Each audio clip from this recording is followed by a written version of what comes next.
Hello les amis, je vous retrouve pour une nouvelle vidéo sur le basket en NBA et le suivi de Victor Wembanyama. Et donc cette nuit, les San Antonio Spurs ont reçu les Utah Jazz et ont perdu une nouvelle fois 118 à 130 avec le retour de Victor qui a, après avoir manqué deux matchs, alors un match il avait une entorse, le deuxième match ça a été une blessure assez hallucinante où à l'échauffement il est retombé sur le pied d'un ramasseur de balles et il s'est tordu la cheville. Donc pour pas prendre de risques, Popovic avait décidé de le mettre au repos. Il avait dit aussi qu'il le ménagerait un petit peu dans cette rencontre. Donc Victor, dans ce match-là, bon, et il a pu quand même faire 15 points, 7 rebonds, 4 passes, 5 contre, une interception. C'est un match correct, plus que correct, parce que c'est vrai que pour un grand joueur, faire 4 passes, c'est quand même pas rien. Mais c'est vrai que voilà, Victor, il a besoin de retrouver du rythme sur les 5 derniers matchs. Il a joué que 2 matchs. Et donc, il lui faut retrouver du rythme. Donc, dans cette vidéo, les amis, bah, je vais revenir sur les stats de ce match contre Utah Jazz perdu. On verra ensuite le classement des Spurs dans la conférence Ouest de la NBA. On enchaînera par les stats de Victor en détail dans ce match avec ses meilleurs perfs. Puis ses stats dans la saison régulière, toute saison régulière, bon il n'en a qu'une pour l'instant. Puis on verra les stats de Victor dans l'histoire des San Antonio Spurs et les stats de Victor dans l'histoire des Français en NBA et son évolution. Ensuite, on fera un focus à la fin de la vidéo sur le prochain match des Spurs, en espérant que cette fois, Victor enchaîne les matchs et puisse jouer à nouveau. Donc c'est parti alors pour cette défaite contre les Utah Jazz. Moi, je peux en parler parce que j'ai vu la première mi-temps, donc ça permet au moins d'avoir un bon avis. Donc, au premier quart-temps, les Spurs ont gagné 32 à 27, ils ont perdu le deuxième 37 à 28, ils ont perdu le troisième 36 à 33 et le quatrième 30 à 25. Alors, à noter qu'au début du match, les Spurs ont très bien joué. Ils ont mené de 12 à 15 points assez rapidement. Ils ont fait un match, je trouve, très bon collectivement. Et puis, alors, d'un seul coup, dès que Victor est sorti, au bout de 4-5 minutes, le collectif il est complètement parti en je sais pas, à l'eau. Ça s'est mis à plus faire les mêmes mouvements en attaque. Alors, même quand il menait de 12 à 15 points, en défense, il y avait des énormes trous. Je sais pas trop ce qui se passait. Mais en attaque, il y a eu des super mouvements. Et après, le collectif, il s'est vraiment liquéfié. Alors, ça montre qu'ils sont capables, les Spurs. Je me dis, c'est des jeunes joueurs. S'ils continuent de progresser, de travailler, à un moment, s'ils sont capables de faire le jeu collectif qu'ils ont fait au début du match, pendant tout un match, ben, ils vont gagner les matchs assez facilement. Pour l'instant, ils ne sont pas encore prêts. Et malheureusement, au début du match, Victor a eu deux ou trois ballons. Et puis après, ben, il n'avait plus de ballons en attaque. Ou alors, on lui filait des ballons casse-croûte, mais on jouait plus sur ses points forts, qui sont la taille, le mouvement dans certaines actions. Et j'ai trouvé ça un peu dommage. Alors, dans ce match contre les Utah Jazz, à noter côté Spurs, les 22 points de Devin Vassell, les 19 points de Jérémy Sauchant. Il y avait aussi Keldon Johnson, remplaçant, qui était à 26 points, donc il fait plutôt un match plus que correct. Champagny, alors il a fait un très bon début de match, Champagny. Après, il a été invisible, mais parce qu'il n'y avait plus de jeu collectif.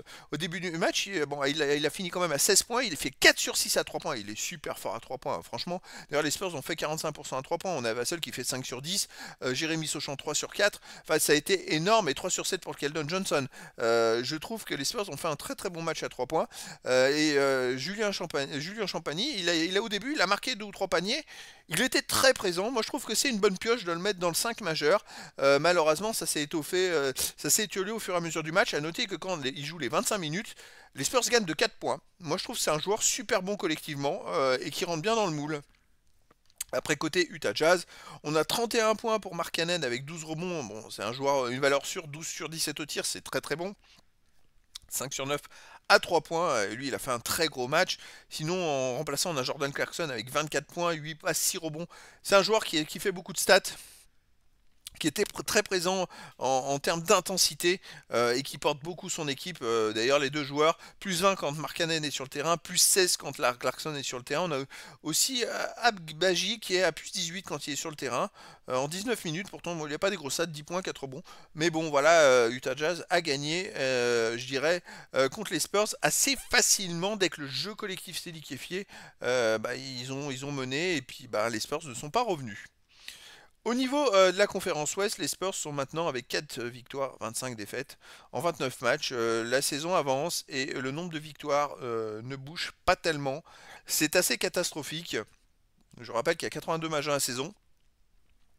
et on en est, on va dire, 29 matchs, il reste plus que 12 matchs pour arriver à la moitié de la saison. Et ils ont que 4 victoires. Ils sont partis pour faire une des saisons, les pires saisons de l'histoire. C'est compliqué moralement. Euh, c'est assez inquiétant pour la suite et pour Victor aussi. Cette liquification du jeu collectif au début de match, il est là, il est présent, il fait des super stats au début du match. Et puis le jeu collectif qui se liquifie, c'est pas son avantage. Bon, ça va être à voir dans les prochains matchs si les Spurs progressent enfin, mais il leur faudra un vrai meneur. Ça serait un meneur qui jouerait avec les autres et qui saurait jouer avec Victor, ça serait top, ou qui canaliserait aussi le bordel qu'il peut y avoir dans cette équipe, parce que ça a tendance à s'enflammer, et puis derrière en défense, il y a des trous énormes. Au niveau de Victor, les stats de Victor dans ce match, il a joué 24 minutes, il a mis 15 points, à 6 sur 15 au tir, bon un petit match, 1 sur 4 à 3 points, 2 sur 3 au lancer franc. 2 rebonds offensifs, 5 défensifs, 7 rebonds, 4 passes, c'est plutôt très bon ça. Une interception, 5 comptes, c'est très très bon. 4 ballons perdus, une seule faute, moins 9 quand il est sur le terrain. Bon, il a loin de ses records, mais pour 24 minutes de jouer, c'est plutôt pas mal. Il aurait joué 10 minutes de plus. Bah, il pouvait viser déjà le double-double, plus de 20 points. Voilà, en première mi-temps, il a joué que 11 minutes à souligner. C'est quand même important, il a joué que 11 minutes. Voilà. Au niveau de sa carrière, donc il a 18,3 de moyenne, bah, ça baisse un petit peu. 10 rebonds 6 de passe 8, ça c'est pas mal. C'est pas mal de passe 8 pour un meneur, il a quand même fait beaucoup de matchs à 4-5 passes, c'est quand même pas mal. Une interception 3 et 3 comptes de moyenne, toujours dans les meilleurs, il est toujours deuxième contreur de la NBA. Je ne suis pas allé voir, mais voilà, c'est intéressant. Par contre au tir, 43% au tir, ça c'est pas très très bon. 28% à 3 points, je pense qu'il va beaucoup travailler cet été. Et puis 77% au lancer franc, c'est plutôt correct. Je pense que le travail du tir va être très important pour lui. Au niveau des stats, dans l'histoire des San Antonio Spurs, alors il est déjà meilleur contreur de l'histoire des Spurs à 20 ans, stat arrêté à 20 ans. Maintenant il est à plus 15 comparé au deuxième Mark Olberding.